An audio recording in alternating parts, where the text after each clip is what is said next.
The moment my mother taught me my first line of code, I knew technology would be my life's passion. I was 8 years old, sitting in our garage-turned-startup office, watching in fascination as she explained how a simple string of commands could create something powerful and meaningful. "See, Sarah," she'd say, her eyes bright with enthusiasm despite the late hour. "This isn't just about writing code. It's about solving problems, protecting people, making the digital world a safer place." Now, 20 years later, I sat in the gleaming boardroom of Sullivan Technologies, watching my stepdad Peter try to destroy everything she'd built. His expensive suit couldn't quite hide the predatory gleam in his eyes as he stood at the head of the table, waving what I knew were forged documents. As Jennifer's husband and named successor, he announced with practiced authority, "I'll be taking over as CEO effective immediately. Your mom left me in charge, it's all properly documented." The irony was almost painful. Peter, who thought he was so clever with his fraudulent papers, had no idea he was about to be undone by the very technology my mother and I had spent our lives developing. My laptop, already connected to the room's projector, contained footage that would shatter his carefully constructed facade. I'm Sarah Sullivan, and the story of how my stepdad's attempt to steal my mother's $12 million tech company revealed his true nature began long before he entered our lives. It started in that garage, where Mom taught me that the best security systems aren't just about technology, they're about understanding human nature and staying one step ahead of those who would try to exploit it. Before we proceed with the transition, I said softly, "There's something everyone needs to see." With a click of my mouse, the projector hummed to life. I'm Sarah Sullivan, 28 years old, and this is the story of how my stepdad's attempt to steal my mother's $12 million tech company revealed his true nature to everyone, including himself. Sullivan Technologies grew from those humble garage beginnings into something remarkable. Mom had a vision for cybersecurity that went beyond the standard approaches of the time. While other companies focused solely on external threats, she understood that internal security was just as crucial. The most dangerous threats often come from inside, she'd tell me during our coding sessions. People who gain trust, who learn the systems, who know exactly where to strike. She had no idea how prophetic those words would become. Our breakthrough came when I was 16. Mom had been working on a comprehensive security system that could track and document suspicious internal activities without alerting the subjects under surveillance. I suggested adding a behavioral analysis component that could identify patterns indicating potential threats. "That's brilliant, Sarah," she exclaimed, pulling me into a hug. "This is why we make such a great team, you see things from angles I might miss." That project became the foundation of our company's flagship product, SecureWatch, now used by corporations worldwide. The system we would eventually use to catch Peter was, ironically, built on the very principles that had made our company successful. When Mom met Peter Carlton 4 years ago, I wanted to be happy for her. She'd been alone for so long, focused entirely on raising me and building the company. Peter seemed charming, successful, and genuinely interested in both Mom and the business. He had an MBA from a prestigious university and ran his own consulting firm, or so he claimed. "Your mother is remarkable," he'd say, looking at her with what I thought was admiration. "The way she's built this company, especially as a woman in tech, it's inspiring." But something about him never sat quite right with me. Maybe it was the way his eyes lingered too long on the financial reports during board meetings, or how he subtly steered conversations toward succession planning and company leadership. Mom was too much in love to notice these red flags. Within 6 months, they were married, and Peter began taking an increasingly active role in the company's operations. He started as an advisor, then worked his way into a senior management position, always careful to maintain the appearance of earning his place. What Peter didn't know was that Mom's trust in him wasn't as complete as he thought. 3 months ago, she called me into her home office late one night. "Sarah, honey," she said, her face serious, "we need to talk about the company." I sat down, noting the medical files scattered across her desk. "What's wrong, Mom?" She sighed, pushing her reading glasses up. The doctors found something. Cancer. It's not good. My world tilted on its axis. But there must be treatment options. There are, and I'm going to fight this, she assured me. But we need to be prepared for all possibilities. That's why I've been watching Peter very carefully. She pulled out a folder filled with documentation, financial records, email transcripts, and security logs. Something's not right. He's been accessing files he shouldn't, making copies of confidential documents. I need you to help me set up some additional security measures. That's when Mom revealed she'd never fully trusted Peter with the company's core operations.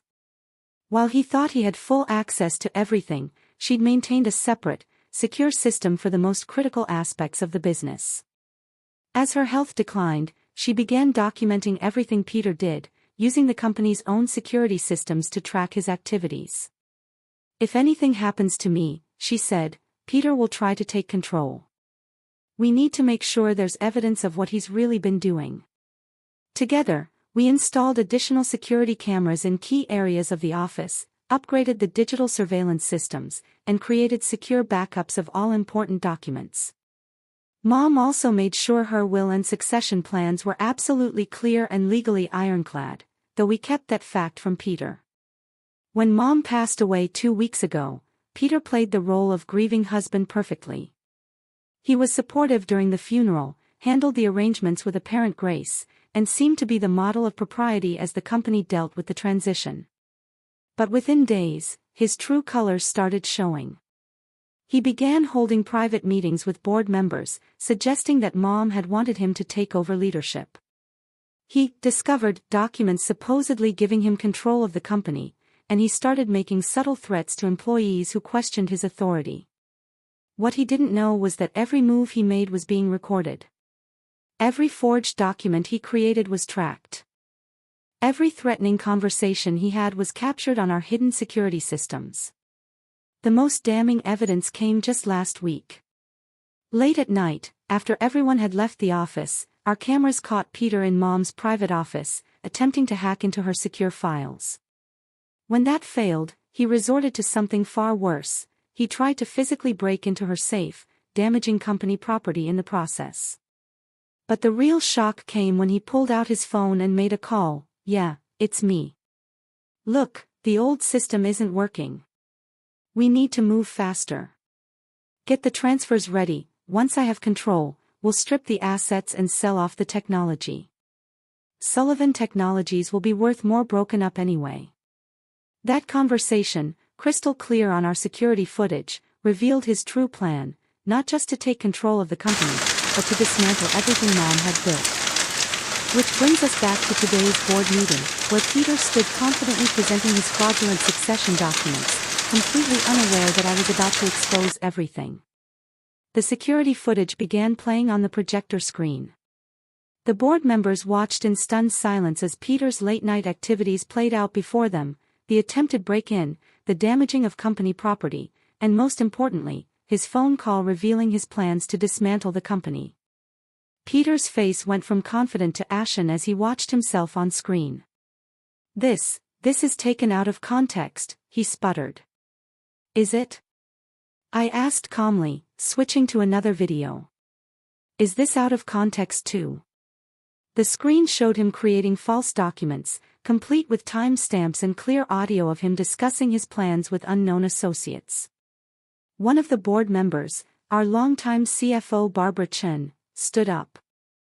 "Mr. Carlton, are you claiming these videos are somehow fabricated?" "Of course they are," Peter declared. "Sarah's trying to steal the company from me. Jennifer left me in charge. I have the documents right here." "Actually," I said, pulling out a file of my own, "Mom left very clear succession plans. I have the original documents, witnessed and notarized, naming me as CEO. The documents you're holding are forgeries, and we have footage of you creating them." The security team I'd stationed outside the boardroom entered on cue. "Mr. Carlton," the head of security said, "we'll need you to come with us." The police are waiting to take your statement about the attempted theft and property damage. What happened next showed just how desperate Peter had become. He lunged across the table, trying to grab my laptop. "You can't do this to me. I deserve this company. I spent years setting this up." The security team quickly restrained him, but not before he'd revealed even more than the videos had shown. His outburst about spending years setting this up confirmed what Mom had suspected: he'd targeted her and the company from the beginning. As Peter was led away, still shouting about his rights and making threats, Barbara turned to me. "Sarah, I think we speak for the entire board when we say we're relieved Jennifer's daughter is taking control. She always said you understood not just the technology, but the heart of this company." The aftermath was both satisfying and sad.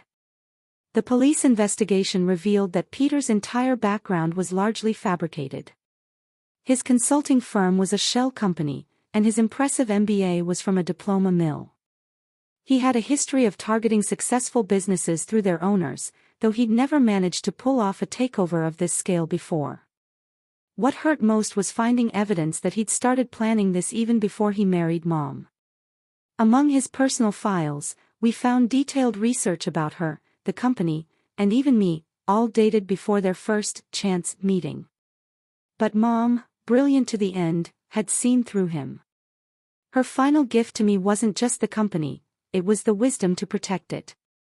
The security systems we put in place caught not just Peter's activities, but also identified several other vulnerabilities in our corporate structure that we've since fixed. Today, 2 years later, Sullivan Technologies is stronger than ever. We've expanded our cybersecurity offerings, using some of the lessons learned from Peter's attempt at corporate theft to develop better security solutions for our clients. The irony that his schemes ultimately helped us create better protection systems isn't lost on anyone. Peter, meanwhile, is serving time for corporate fraud and attempted theft. The evidence was overwhelming, and his outburst in the boardroom didn't help his case. His unknown associates turned out to be members of a corporate rating firm, who quickly turned on him to save themselves. I keep the security footage from that night in a secure archive, not because I need it anymore, but as a reminder of Mom's wisdom. "Trust your instincts," she always said, but back them up with hard evidence. She taught me that sometimes the best defense isn't just being right, it's being right with proof. The company continues to grow, guided by the principles Mom established and protected by the systems we put in place together during her final months. Her portrait hangs in the boardroom, and sometimes when I'm working late, I could swear I see her smile knowing that her legacy is safe. As for me, I've learned that running a tech company isn't just about understanding code and cybersecurity, it's about protecting what matters, whether that's corporate assets or family legacies. Mom built this company with ethics and innovation as its foundation, and no one, no matter how clever they think they are, will ever change that. Every morning when I walk into the office, I pass by our state-of-the-art security system, complete with its hidden cameras and sophisticated monitoring software. It's a daily reminder that sometimes the best way to honor someone's memory is to protect what they built, using the very tools they taught you to use. And if anyone asks why Sullivan Technologies has such comprehensive security measures, well, let's just say we learned those lessons the hard way.